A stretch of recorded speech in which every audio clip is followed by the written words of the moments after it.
Hi friends, இன்றைக்கி ஒரு ஹெல்த்தியான ஒரு டிஷ் தான் பார்க்க போகிறோம். உளுந்தங்கஞ்சி, அதுவும் கருப்பு உளுந்தில் பண்ணுறது ரொம்பவே டேஸ்ட்டாக இருக்கும். உடம்புக்குமே ரொம்ப நல்லது. எலும்பு, கர்ப்பப்பை, குறிப்பாக பெண்களுக்கு இது ரொம்ப ரொம்ப ரொம்ப நல்லது. எலும்பு, கர்ப்பப்பை, நரம்பு எல்லாமே வலுப்படுத்தும். இது எப்படி பண்ணுறதுன்னு பார்க்கலாம். அதுக்கு ஃபஸ்ட்டு நான் 1 கப் கருப்பு உளுந்து எடுத்திருக்கேன். இந்த கருப்பு உளுந்தை நல்லா தண்ணி ஊற்றி வாஷ் பண்ணிக்கலாம். சப்போஸ் உங்களோடது க்ளீனாக இருந்துச்சுன்னா நீங்கள் இந்த ஸ்டெப்பை ஸ்கிப் பண்ணிக்கலாம். இது வயல்லேருந்து அப்படியே எடுத்தது. ஸோ அதனால் நல்லா நான் 2-3 டைம் வாஷ் பண்ணிவிட்டு இந்த மாதிரி ஒரு காட்டன் கிளாத்தில் கொஞ்சம் நேரம் காய வச்சுக்கிறேன். சப்போஸ் உங்கள்கிட்ட நீட்டாக இல்லை பாலிஷ் பண்ணி நீட்டாக வச்சுருந்தீங்கன்னா நீங்கள் இந்த ஸ்டெப்பு நீங்கள் பண்ண தேவையில்லை.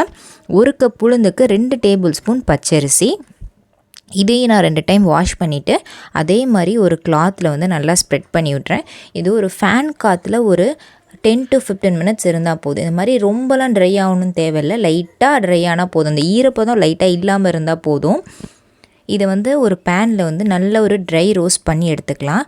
சிம்லே வச்சு அந்த உளுந்தோட வாசம் வறுக்கும் போதே சூப்பராக இருக்கும். அந்த உளுந்தோட வாசம் வர வரைக்கும் நல்லா அங்கே பாருங்கள், இந்த அளவுக்கு ட்ரை ஆகணும். ட்ரை ஆனதுக்கப்புறம் நம்ம ஒரு பிளேட்டுக்கு ட்ரான்ஸ்ஃபர் பண்ணி எடுத்துக்கலாம். உளுந்து வாசம் அப்படி வரும். இதில் கருப்பு உளுந்து ஆட் பண்ணுறதுனால இந்த அளவுக்கு நல்லா ட்ரை ஆனதுக்கப்புறம் நம்ம ஏற்கனவே 2 டேபிள் ஸ்பூன் பச்சரிசி வச்சுருந்தோம்ல, அதுவும் ஈரம் உணர்ந்துருக்கும். அதையும் நம்ம நல்லா ரோஸ்ட் பண்ணி எடுத்து வச்சுக்கலாம். இந்த பவுட்ரு நம்ம கரெக்டாக பார்த்தீங்கன்னா வெளியே வச்சுருந்தீங்கன்னா 2 மாதம் வரைக்கும் வச்சுருக்கலாம். ஃப்ரிட்ஜில் வச்சுருந்தீங்கன்னா 6 மாதம் வரைக்கும் கெட்டு போகாமல் இருக்கும். இன்ஸ்டண்ட்டாக நீங்கள் டக்குன்னு உளுந்தங்கஞ்சி பண்ணிக்கலாம். சளியெல்லாம் பிடிச்சிங்கன்னா உடனே இந்த உளுந்தங்கஞ்சி குடிச்சிங்கன்னா ஒரு 2 நாள் 1 நாளில் இந்த சளி காணாமல் போயிடும். அந்த அளவுக்கு உடம்புக்கு சூப்பராக இருக்கும். இது இன்ஸ்டன்ட் மிக்ஸ் மாதிரி. இந்த பவுடரை வெளியே வச்சுருந்தீங்கன்னா 2 மாதம், ஃப்ரிட்ஜில் வச்சுருந்தா 6 மாதம். 2 ஏலக்காய் போட்டு நீங்கள் பவுட்ரு பண்ணிக்கலாம். சப்போஸ் நீங்கள் வெளியே ஸ்டோர் பண்ணுற அளவுக்கு அரைச்சி வச்சுருந்தீங்கன்னா இந்த ஏலக்காய் மட்டும் போடாமல் ஸ்கிப் பண்ணிக்கோங்க. கஞ்சி போடும்போது இந்த ஏலக்காய் போட்டுக்கோங்க. இதில் இந்த ரெசிபி மட்டும் இல்லை, உளுந்தங்களி பண்ணலாம், நிறையா பண்ணலாம். இன்றைக்கி நம்ம இதில் உளுந்தங்கஞ்சி பண்ணுறோம். 1 கப் உளுந்துக்கு நான் 1 கப் வெல்லம் எடுத்திருக்கேன். இந்த வெல்லம் கொஞ்சமாக தண்ணி ஊற்றி, இந்த வெல்லத்துக்கு பாகுபதம்லாம் தேவை கிடையாது. நம்ம அந்த வெல்லம் கரைஞ்சி லைட்டாக கொஞ்சம் திக்கானால் போதும். இந்த அளவுக்கு பாகு இருந்தால் போதும். வெல்லம் கரைஞ்சால் போதும். அப்புறம் அதே பேனில் நம்மளுக்கு 1 செம்பு அளவு தண்ணி ஊற்றிருக்கேன். நான்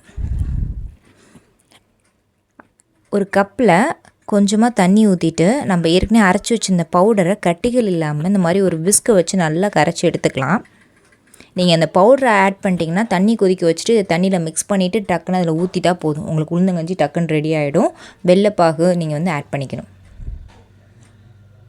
கொஞ்சம் கொஞ்சமாக அப்படியே கலந்து விட்டிங்கன்னா தண்ணியில் நல்லா மிக்ஸ் ஆகிடும். ஃபஸ்ட்டு ஆரம்பத்தில் என்ன இவ்வளோ தண்ணியாக இருக்குன்னு தான் நினைப்பீங்க. நம்ம பச்சரிசி போட்டிருக்கனால ஒரு 5 to 10 மினிட்ஸ்லேயே டக்குன்னு ரொம்பவே கெட்டியாகிடும். இது கட்டிகள் இல்லாமல் நல்லா கரைச்சி எடுத்துக்கலாம்.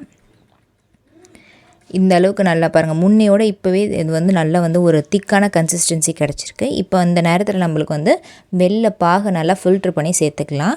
ஏன்னா வெள்ளத்தில் அழுக்கு இருக்க வாய்ப்பு இருக்குது. அதனால தான் நம்ம ஃபில்ட்ரு பண்ணி சேர்த்துக்கிறோம். வெள்ளை பாகு ஃபில்ட்ரு பண்ணி சேர்த்தாச்சு. இதை நல்லா மிக்ஸ் பண்ணிக்கலாம். அடிக்கடி கிண்டி விட்டுட்டே இருக்கணும். கண்டிப்பாக இது சிம்லேயே வச்சு கிண்டணும். ஹையில் வச்சிங்கன்னா அடி பிடிச்சிடும். இந்த அளவுக்கு நல்லா சூப்பரான ஹெல்த்தியான ஒரு உளுந்தங்கஞ்சி வீட்டிலே ரெடி ஆயிடுச்சு. இந்த இன்ஸ்டன்ட் மிக்ஸ் வச்சு நீங்கள் சூப்பராக ரெடி பண்ணிடலாம். இந்த வீடியோ பிடிச்சிருந்தா சப்ஸ்கிரைப் பண்ணி 2 முறை இல்லைனா மந்த்லினாச்சும் அட்லீஸ்ட் 1 டைம்னாச்சும் இந்த உளுந்தங்கஞ்சி சாப்பிடுங்க. ரொம்பவே நல்லது. கேர்ள்ஸ்க்கு முக்கியமாக ரொம்பவே நல்லது. இந்த வீடியோ பிடிச்சிருந்தா லைக் பண்ணிக்கோங்க, சப்ஸ்கிரைப் பண்ணிக்கோங்க.